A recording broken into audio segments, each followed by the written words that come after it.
El procurador judicial de diario El Universo, abogado Jofre Campaña, es nuestro invitado a propósito de precisar detalles de su denuncia al fiscal distrital del Guayas sobre el supuesto delito de falsedad ideológica en la elaboración de la sentencia contra diario El Universo, sus directivos y Emilio Palacio. Abogado, buenos días, bienvenido a Contacto Directo. Buenos días, muchas gracias. Según peritaje solicitado por diario El Universo al clon del disco duro del juzgado 15º de garantías penales, se determina que el texto de la sentencia ingresó a la computadora del juzgado desde un usuario llamado Chucky 7.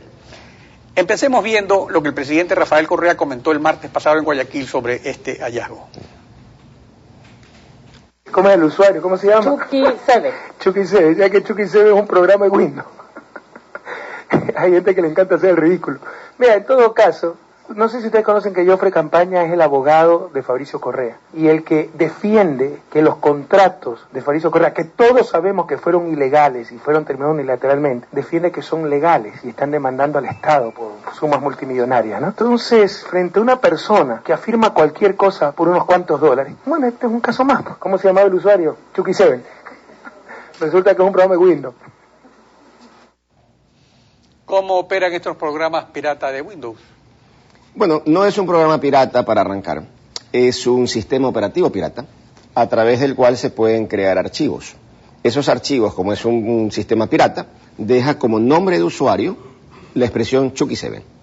Evidentemente, atrás de Chucky 7 hay una persona, un ser humano, alguien que redacta estas sentencias, y en el presente caso hemos descubierto algo que es realmente espeluznante. En el computador del juzgado 15º de garantías penales hay varios archivos legales, con software legal, con sistema legal. El único programa creado y que dice Chucky 7 es el de la sentencia a favor del presidente Correa. Luego nos llega una información importantísima respecto de otro juicio en una de las salas de la Corte Superior. Y es el juicio 531. Yo me voy a permitir mostrar. En el computador y en la designación de los usuarios, algo muy curioso, de los muchos usuarios, uno solo dice Chucky 7. Es decir, en el juzgado, uno solo que dice Chucky 7 es la sentencia a favor del presidente Correa. En la Corte Superior, un usuario, el único que dice Chucky 7, me hace ir a la Corte Superior, a la función judicial, a la página web, y revisar de qué juicio se trata. Y viene la sorpresa. Juicio 531, juez ponente, doctor Gutenberg Vera Páez. Es decir, Él como conjuez de la sala. En un listado de archivos, tiene el único archivo llamado Chucky 7. ¿Casualidad? Yo creo que el presidente se equivoca y denota un enorme estado de ansiedad, de preocupación. Yo veo en el presidente un hombre desesperado, que claro, como no puede defender y sustentar ni razonar siquiera sobre quién hizo este fallo, porque tendrá que explicarle al país cómo se puede hacer un fallo en menos de 5, 6 o 7 horas, se dedica a insultar y a pretender minimizar y desviar la atención atacando a su hermano de padre y madre. Yo creo que esos insultos, esos agravios, están bien para otros escenarios, tal vez que lo discutan en casa. Pero me parece que el presidente venir ante el país, dar una explicación, defender un fallo que es fruto de la corrupción judicial, probablemente uno de los casos más graves de corrupción judicial de los últimos años. Es verdaderamente penoso que lo haga tratando de imputarme a mí como abogado una conducta profesional en un problema personal que él tiene con su hermano. Ahora, el abogado del presidente Correa indicó que la forma en que se obtuvo este clon es ilegal. Y exactamente dijo lo siguiente, veamos. A todas luces es ilegal. Basta estudiar un año de derecho para saber que ese tipo de diligencias se deben realizar por solicitud ante un fiscal que nombra peritos para que extraigan dicha información. En este caso lo ha hecho un juez de la niñez, ordenó al juez penal, que es un garantista de derechos constitucionales, sin que medie ningún perito. A ver, para hacer el clon se actuó con orden de un juez y con un perito del Consejo de la Judicatura, si no tengo entendido. ¿Cuál es la ilegalidad? No, miren, existe una orden de un juez para haber realizado el clon del computador del juzgado 15º, una orden de un juez constitucional. Ese juez, al ordenar que se realice la diligencia, permitió que la clonación se realice con un técnico del Consejo de la Judicatura. La clonación es tomar un disco y hacer un trabajo técnico para tener otro exactamente igual. Ese resultado técnico permitió que lo hagamos de forma privada, un análisis técnico, y ese análisis técnico es el que nos arrojó la imposibilidad absoluta de que el juez Paredes hubiera dictado la sentencia. Pero esto no es un tema anormal, ni extraño, ni raro, al punto de que ya este día sábado hay una nueva resolución de otro juez constitucional, el doctor abogado Julio Sánchez Crespo. ¿Qué resuelve el abogado Julio Sánchez Crespo?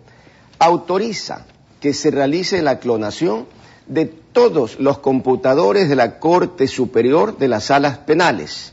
Es decir, note primero que la orden judicial para la clonación del primer computador no fue un caso aislado, así podía sonarse. El doctor Vera menciona que un estudiante de Derecho, no sé qué cosa, en el primer año debería saber. Bueno, yo creo que hay muchos que pueden pasar muchos años y no aprenden ni lo que se aprende en un primer año.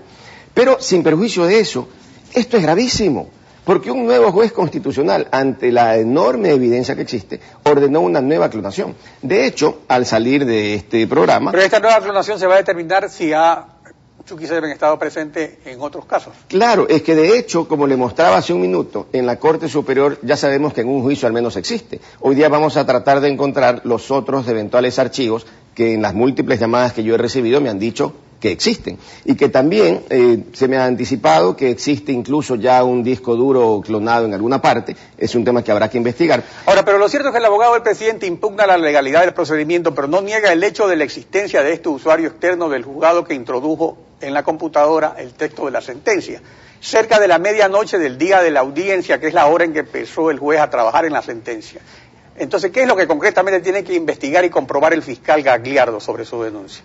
El fiscal Gagliardo, que con muy buen sentido técnico y jurídico ya ordenó que le entreguen el original del disco duro, original que no es manipulable, que no se puede cambiar, y anticipo que si acaso alguien quiere borrar o ha intentado borrar información, los programas hoy en día permiten recuperar absolutamente todo, así que ojalá y nadie haya intentado hacer borrones.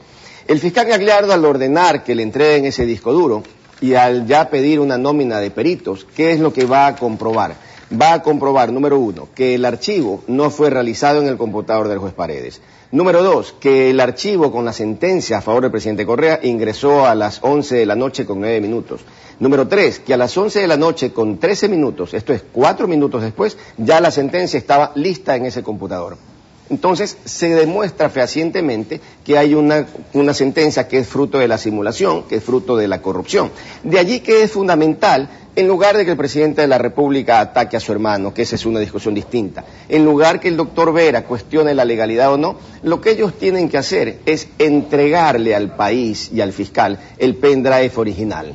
Y decir, aquí está el pendrive con el que se hizo la sentencia. Porque solo allí se podrá descubrir quién es el autor. Hoy día tenemos suficientes indicios. ¿Y si el juez Paredes acepta que él fue el que hizo, que es de él? Sería extraordinario que presente el pendrive original, porque entonces en el pendrive se verá el día, hora exacta, lugar, computador en el que se trabajó. Pero es que eso es importantísimo. Si la audiencia terminó a las 4 de la tarde del día 19 de julio, si ese día recién el juez Paredes fue juez, y si ya a las 12 de la noche la sentencia estaba en el sistema operativo de la función judicial, en la página web, salvo que el señor tenga esa capacidad que a veces la tiene el presidente de desdoblarse, pues estuvo entonces el juez Paredes algún rato en la corte y otro rato en su casa trabajando, 6.000 páginas de lectura y una sentencia de 156 páginas en 5 o 6 horas, eso es humanamente imposible. De allí que lo que deben hacer, en lugar de desviar la atención, es explicarle al país cómo se puede defender una sentencia que es fruto de un acto de corrupción de una manera tan vehemente, utilizando un único argumento: el insulto. Yo creo que esto es, para la sociedad democrática que supuestamente tenemos interés en construir, un verdadero vejamen, un verdadero retroceso. Esto no es democracia, esto es institucionalizar la corrupción, y esto es tremendamente grave para el país. Abogado Campaña, esta ha sido su posición. El juez Gagliardo es quien tiene la palabra para llevar adelante las investigaciones. Gracias por su participación. A usted, muchísimas gracias.